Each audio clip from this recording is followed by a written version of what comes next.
السلام علیکم ناظرین، میں ہوں منیب احمد چیمہ۔ مسجد کے ممبر سے پنجاب اسمبلی تک پہنچنے والے اور ممبر اوقاف اور مذہبی امور کمیٹی بننے والے امام مسجد، جن کے پاس نہ تو الیکشن کمپین میں خرچ کرنے کے لیے پیسہ ہے اور نہ ہی ذاتی استعمال کے لیے گاڑی، سائیکل سے سیاست کا آغاز کیا اور آج بھی موٹر سائیکل پر اسمبلی کا اجلاس اٹینڈ کرنے جاتے ہیں۔ 4 دفعہ ممبر پنجاب اسمبلی الیکٹ ہو چکے ہیں اور سیاست ایک عبادت کے ویژن پر قائم ہے اور آج بھی اس ویژن کو لے کر چل رہے ہیں۔ پی پی 47 نارووال سے الیکٹ ہونے والے ممبر پنجاب اسمبلی مولوی غیاث الدین صاحب۔ اچھا مولوی صاحب، عموماً عوام میں یہ تاثر پیدا ہوتا ہے کہ بڑے سیاسی خاندان سے تعلق رکھنے والے لوگ ہی آگے سیاست میں آتے ہیں، تو 1985 میں ایک امام مسجد نے کن وجوہات کی بنا پر پہلی مرتبہ الیکشن میں حصہ لینے کا سوچا؟ اعوذ باللہ من الشیطان الرجیم، بسم اللہ الرحمن الرحیم۔ یا ایہا الذین آمنوا اتقوا اللہ وکونوا مع الصادقین، اے ایمان والو اللہ سے ڈرتے رہو اور سچوں کے ساتھ رہو۔ جو آپ نے سوال کیا ہے یہ حقیقت پر مبنی ہے کہ عموماً ہمارے ہاں یہاں بڑے بڑے خاندانوں کے لوگ جو ہیں وہی آئین ساز اداروں کے ممبر جو ہیں بننے کے لیے کھڑے ہوتے ہیں۔ عام لوگوں کے بس کی بات نہیں ہے، کچھ تو حلقہ بہت بڑا ہوتا ہے، اخراجات پیش نظر ہوتے ہیں، ایک عام طبقے سے تعلق رکھنے والا ہمت نہیں کر سکتا۔ مجھے میرے دوستوں نے 1985 کا جب غیر جماعتی الیکشن ہوا تو انہوں نے، جو پیر بھائی بھی تھے، میری نسبت روحانی جو ہے دربار عالیہ لسانیہ علی پور سجدہ شریف حضرت پیر سید علی حسین دامت برکاتہم العالیہ سے، ان کے کہنے سے میں شکر گڑھ گیا تھا۔ وہاں پر میں جمعے کا خطبہ بھی دیتا ہوں اور نماز کی جماعت بھی کرواتا رہا، اور پھر میں وہاں بچوں کو دینی تعلیم بھی دیتا رہا۔ تو مجھے ساتھیوں نے، پیر بھائیوں نے کہا کہ ہم جن کو ووٹ دیتے ہیں، ووٹ لے کے جب منتخب ہوتے ہیں پھر وہ نظر ہی نہیں آتے، لہذا ہم چاہتے ہیں کہ ہم میں سے کوئی آدمی ہو جو یہاں پر رہے اور لوگوں کی خدمت کرے۔ اس پر انہوں نے مجھے کھڑا کر دیا۔ میرے پاس ایک سائیکل تھا، میں سائیکل پر چلتا رہا۔ لوگ جو ہیں وہ مذاق بھی اڑاتے رہے کہ اتنی بڑی اسمبلی کا الیکشن ہے اور یہ سائیکل پر، ٹوٹے ہوئے سائیکل پر آیا ہے، ایک بچے کو لے کے آ جاتا ہے۔ مذاق کرتے رہے، لیکن اللہ نے کرم کیا، عزم تھا، دوستوں کا خلوص تھا کہ پھر یہ ہو گیا کہ میں اکیلا ہی چلا تھا جانب منزل، مگر ہم سفر ملتے گئے اور کارواں بنتا گیا۔ اللہ نے پھر مجھے کامیابی عطا فرمائی۔ اس وقت سے لے کر آج تک میں پنجاب اسمبلی کا ممبر چلا آ رہا ہوں، اور یہ میرے حلقے کے عوام جو ہیں پاکستان سے نرالے ہیں کہ وہاں تو لوگ بڑے بڑے ووٹ جو ہے بڑے بڑے کلگیوں والوں کو، بڑے بڑے جاگیرداروں کو دیتے ہیں، لیکن میرے حلقے کے عوام جو ہیں وہ مجھے چن کے یہ ثابت کر رہے ہیں کہ ہم دولت مندوں جاگیرداروں کو نہیں، ہم جو حقیقی طور پر نمائندے ہیں ان کو ووٹ دیتے ہیں۔ اچھا مولوی صاحب، یہاں تو جو ایک دفعہ ایم پی یا ایم این اے بن جائے تو وہ اپنی آنے والی نسلیں تک سنوار دیتا ہے، تو آپ کے کتنے اثاثہ جات ہیں؟ کیا آپ کو کبھی خیال نہیں آیا کہ اپنے بچوں کے لیے کچھ بنا لوں؟ یہ وجہ ہے کہ جس طرح سے اکثر و بیشتر کچھ ممبران آتے ہیں، ان کے حالات کو دیکھ کر لوگ جو ہیں یہی نتیجہ نکالتے ہیں۔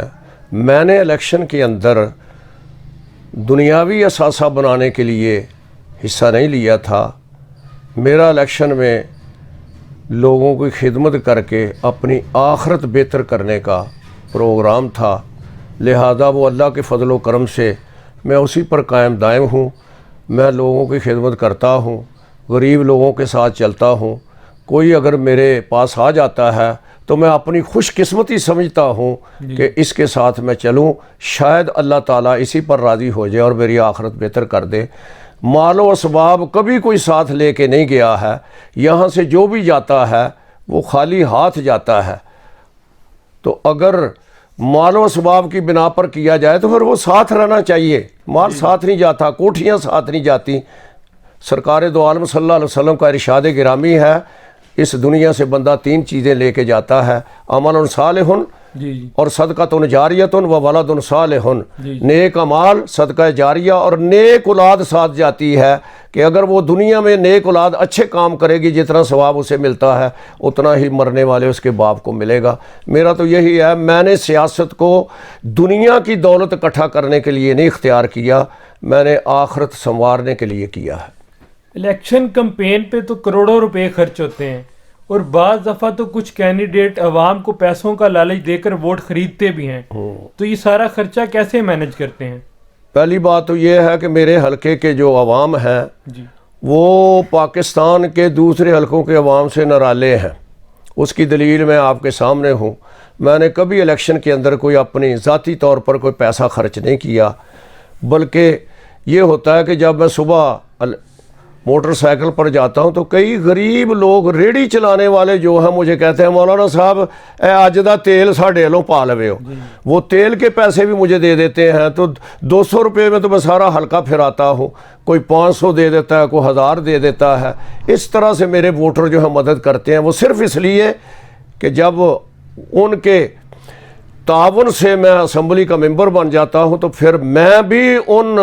ریڑھی والوں کا، ان غریبوں کا جو ہے میں خادم بن کے رہتا ہوں۔ جسٹس قاضی فائد عیسیٰ صاحب تو کہتے ہیں کہ وزیر اعظم عمران خان پوری پاکستانی عوام کے وزیر اعظم ہیں، تو آپ کو وزیر اعظم عمران خان سے ملاقات کرنے پر آپ کی پارٹی کی جانب سے شو کاز نوٹس کیوں بھیجا گیا؟ باجی یہ تو ان کی اپنی مرضی ہے، وہ سمجھتے ہیں کہ جو یہ پارٹیوں کے اندر اکثر یہ ہے کہ وہ خود ہی وہ قائد بن جاتے ہیں اور بن کے کہتے ہیں کہ جو ہمارے ساتھ ہیں وہ ہمارے غلام بن کے رہیں، ہماری اجازت کے بغیر وہ رفع حاجت کے لیے بھی جائیں۔ مجھے اپنی ایک ضرورت تھی، میں گیا، ان سے بات کی، انہوں نے، عمران صاحب نے، وزیر اعظم صاحب نے قطعاً میرے ساتھ یہ نہیں کہا کہ آپ ہماری پارٹی میں آئیں پھر سنیں گے، انہوں نے کہا جی آپ کے ساتھ اگر زیادتی ہوگی تو میں آپ کے ساتھ ہوں، زیادتی نہیں ہونے دوں گا۔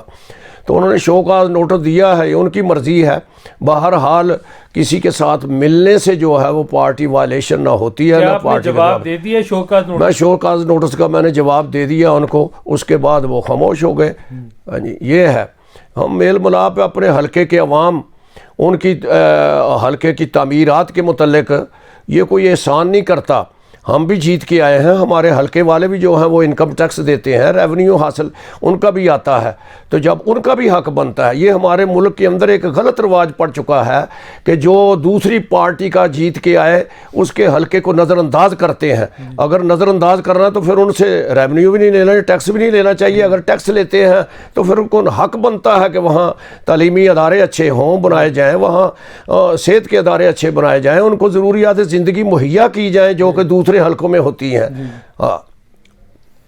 اچھا مولوی صاحب، گلگت بلتستان کے الیکشن ہوئے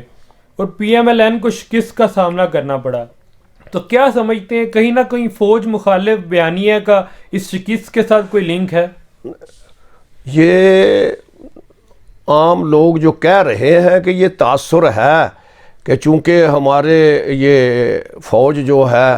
یہ ایک ہمارے ملک کی بقا کی علامت ہے، سلامتی کی علامت ہے، لہٰذا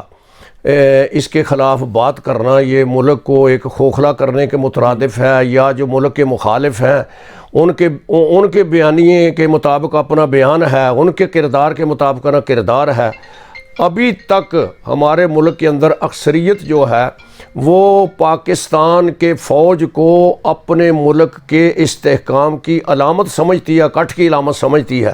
لہذا جو فوج کے خلاف بیان کرتا ہے اس کے مخالف ہوتے ہیں، وہ چاہے فاٹا کے علاقے کے ہوں، چاہے یا پنجاب صوبہ سندھ کے ہوں، اکثریت جو ہے وہ اپنی فوج سے محبت کرتے ہیں، اس لیے